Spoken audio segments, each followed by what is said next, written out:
ஜெய் சாய்ராம், ஜெய் சாய்ராம். அன்பு குழந்தாய், உன் வண்டலூர் வழித்துணை சாயப்பா பேசுகிறேன்.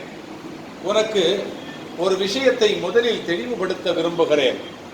என்னை நீ வணங்கினால் நான் உனக்கு அதிகமான சோதனைகளை தருவேன் என்று மற்றவர்கள் சொல்வதை கேட்டு பீதி அடைவதை முதலில் நிறுத்து. என்னிடம் வந்தால் நீ சோதனைக்கு உட்படுவது இல்லை. மாறாக உனது கர்ம வினைகள் உன்னை இந்த பாடுபடுத்துகிறது. இப்படியான சூழலில், இதுபோல ஒரு சூழலிலே என்னை போல ஒரு சர்க்குரு உனக்கு அமைவது என்பது நீ செய்த பாவத்திற்கு இடையிலே ஏதோ கொஞ்சம் புண்ணியம் செய்திருப்பதால் தான். அதனால் பயப்படாமல் எனது துணையுடன் உனது கர்ம விலைகளை, உனது தேவையில்லாத நீ செய்த பிரச்சனைகளுக்கான கர்ம வினைகளை கழித்து விடு.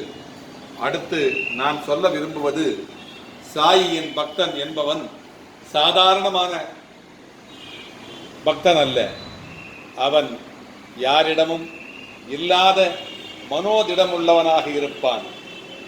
என்னை குருவாக அடைந்த எவனும் அவ்வளவு சாதாரணமாக எதற்கும் கலங்கிவிட மாட்டான்.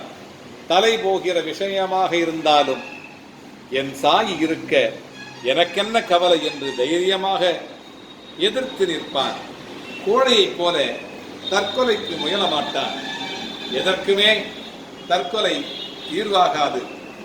இனிமேல் என் குழந்தைகளிடமிருந்து வாழ விருப்பமில்லை என்கின்ற சொற்களை நான் கேட்கவே கூடாது.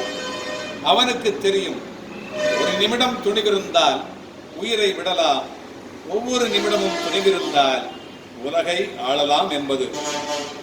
உன் வாழ்க்கையே இரண்டு போனாலும், உன் வாழ்க்கையே இருண்டு ஒன்றுமே தெரியாமல் போனாலும் அதில் என்னால் விளக்கேற்ற முடியும்.